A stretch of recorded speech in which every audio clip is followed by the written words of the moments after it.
Hello friends of WildRift and welcome back to another RiftGuides WildRift video, and for today we're going to take a look at the best elo inflating champions you can find. The meaning of this is basically you pick those champions and they're so easy to pilot that your elo is going to skyrocket. But before we hop into the video, let's talk about our question of the day. What champion do you hate facing the most? Let me know in the comments below. For me, it's the cat, it's Yumi. I just dislike this champion, it's annoying to face and just makes laning an absolute menace. But let's start with our first champion. We have Kha'Zix as our first champion. This champion is one of those champions that thrives in solo queue. It's similar to a Katarina and it's just an abomination if you want to deal with this champion. Don't forget that the solo queue is super chaotic and everything is going up and down and nobody has a real idea what is going on most of the time.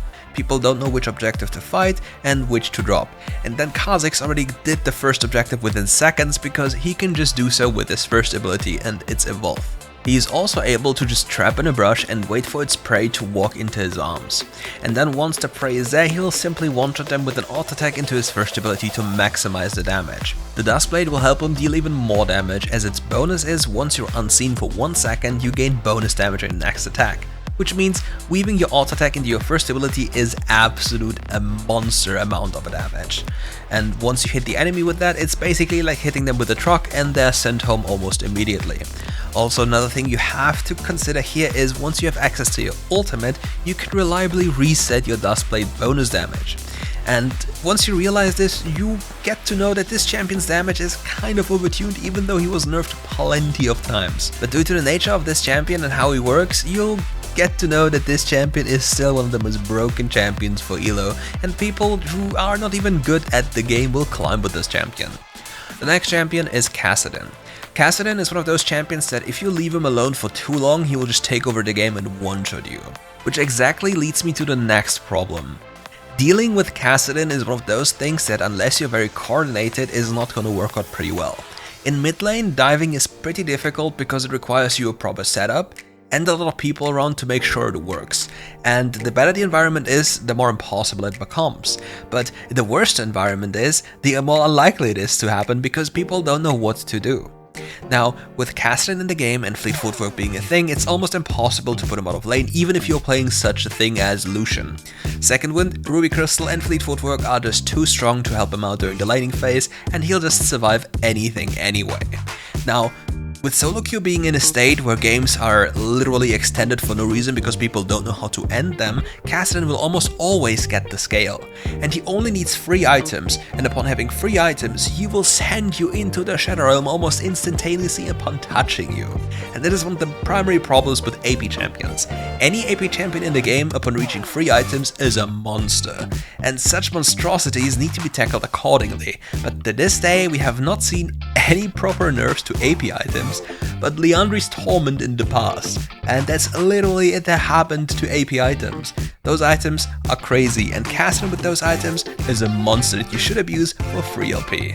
But in all honesty, what makes Kassadin such a problematic champion? Kassadin is one of those champions that is always able to escape from a fight if he truly wants to. Which means that side laning, which is usually a big problem for mages, becomes relatively easy for the likes of Kassadin. Whenever there's danger upon him, he can just ult away, rift walk into peace, and nothing really can happen to him. And even if people try to fight him, unless they have exhaust or are significantly more fed than he is, he will most likely just kill them. Which leads to another set of problems as the game goes on, because Kassadin is a ticking time bomb. Our next champion on this list is Wukong, and Wukong is probably one of the easiest champions in the game, and the only thing you have to understand is cancel your auto attack with your first ability to gain more damage. Now, what is the problem with Wukong in this current game? Divine Sundra as an item is one of the most broken items in the game and will remain one of the most broken items in the game unless it's changed. And the funny thing is, the item got buffed for no apparent reason. I cannot understand why this item would ever get buffed because it's still too broken anyway. But with the staple item of Divine Sundra on Wukong, you're already becoming a monster. Sheen functions so unbelievably well on this champion, and going for extended traits even thanks to the passive of Wukong makes it so unbearable for people to fight Wukong. Wukong is one of those champions that's even able to deal with a Fiora during the laning phase super easily because, well, he out-sustains her. Just spamming your first ability every time a Fiora gets close enough is strong enough to just deal with her. But that's not even all there is to it. Wukong also features something that a lot of strong laners don't have: the ability to teamfight like a monster. Teamfighting with a lot of champions is a difficult task if they're usually strong side laners, but with Wukong it's the entirety of an opposite story. This champion carries a teamfight, he disrupts the entirety of the fight, and he can find the isolated carry in the backline and just literally send him into the Shadow Realm without any problem involved. But what is the real problem with this champion? It's a sustain. The sustain of this champion is way too big. So this champion gains more and more HP because all of his items feature HP, AD, and even more crazy stats that will allow him to deal more damage while sustaining more. Which means if you don't deal with this champion almost immediately, he will just continuously sustain himself and be a threat anyways. Compared to usual tanks, which are maybe not even a threat, this champion will kill you if he is alive, and he will stay alive for almost an uncertain amount of time due to its tankiness. And this is just something you have to consider when you just want to climb for free, because this champion removes most of the skills you need in the game to just win for free. The next champion is similar to this, and it's Brand. Brand is one of those champions that can literally just press all buttons in a fight, and even if he dies, it's fine, it's not a problem. But what makes Brand so special, and why does he work like this?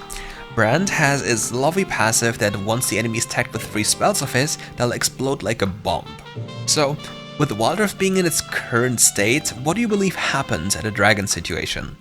Most of the time you'll see the game flipped at the dragon for no apparent reason and your team is running it down and you just lack damage. Because damage is one of those statistics that you'll always have and always want, because damage is something that carries games. Sometimes in some games you want different things but raw damage, but damage is just the most consistent approach to just winning in solo queue. Solo queue, that is. But for Brand, it's special.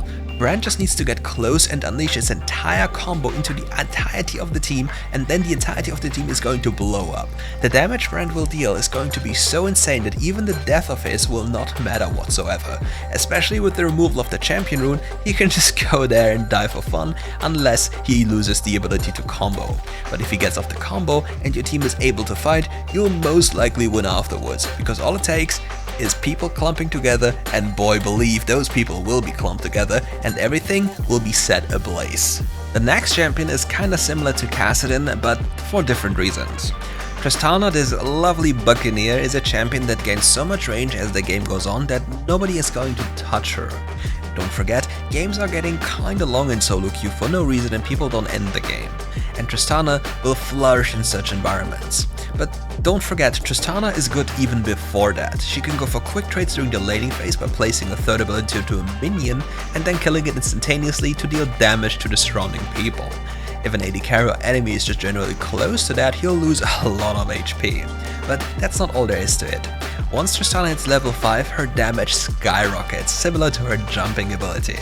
Once she gets close to somebody and is able to unleash the full torrent of the bomb and her ultimate ability and all the other things she has, an enemy will almost always get exploded, unless they have exhaust or sustain. But that's not even all there is to it, again by the way. She has the ability to siege towers and place the bomb onto the tower, which then removes the ability of the enemy team to stay around that tower, because if they do so, they'll take massive amounts of damage. The same also applies to minions, because if they're caught in the blast, they'll also take significant amount of damage, which will then increase her ability to push waves. But what makes Tristana so strong? For one, the games have been extended for no reason, and the second thing is items. Runan's just received a massive buff, and Navori Quickblade also received a massive buff beforehand. Also, we got the Lord of the Dominic's Regards, which is a crit item and armor pen. So Tristana got many indirect buffs, which made her even stronger than before. And with this in mind, you will have infinite amounts of your first ability, which means more attack speed, and an infinite amount of your jumping ability and your bomb, which then leads to more and more pressure, which you can unleash during fights. And never underestimate the damage of Runan's Hurricane when you have stacked lethal tempo and high attack speed with your first ability. You will send them into the next game and they don't even know what happened because you'll attack so fast. And that's it for today's video. If you liked the video, leave a like and subscribe to the channel. If you want more content, just come back for more because we'll always get more for you. See you soon.